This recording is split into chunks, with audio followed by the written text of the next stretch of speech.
Hello, everybody. We are in chapter 2 of Paul's letter to the Philippians. We're picking up at verse 19 and finishing that chapter today. These verses are really a character study of two people that are important to the Apostle Paul. The first is Timothy. Now, we know Timothy from the book of Acts. Paul picks him up along the way and brings him along as an apprentice in his ministry, a disciple. What is interesting and worth pointing out here is that in the Gospels, there's a lot of language of rabbi, teacher, and disciples.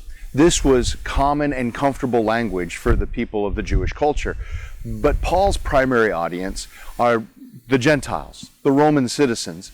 And for them, the teacher-student relationship is not as common as the master and apprentice relationship.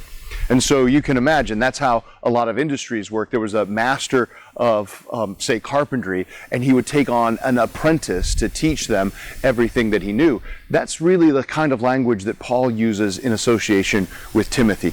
It's the same thing in all practical purposes, but it's just a subtle difference because Paul is trying to relate to his audience.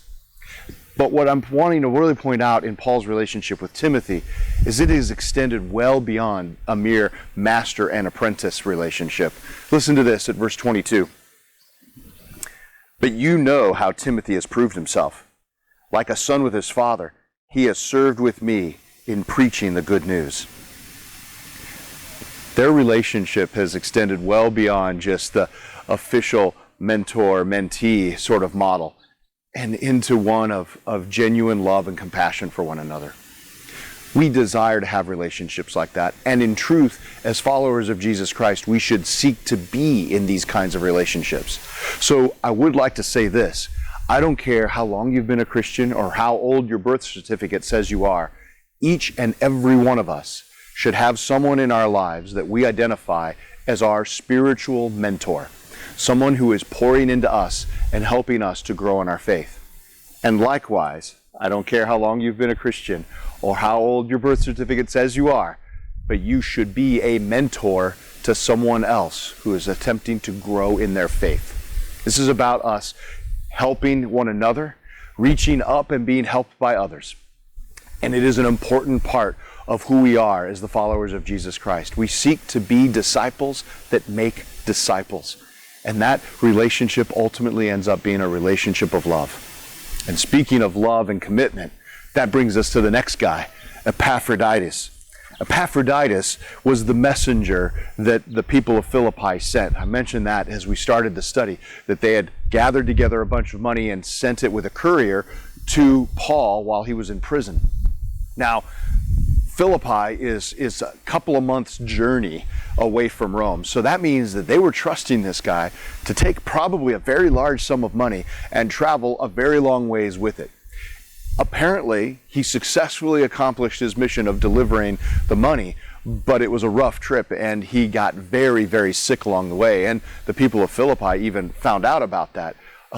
Paul is sending him back as a messenger with this letter to them, and he says, listen, you need to know that he did get sick, but I have all the resources I need now. He's healthy, and I think that he belongs with you because you need to have a guy as committed as this walking amongst you. He says when he gets there, you should honor him and celebrate him for the level of commitment that he's shown. And at verse 30, the last line of this chapter, here's what we read. For he risked his life for the work of Christ, and he was at the point of death while doing for me what you couldn't do from far away.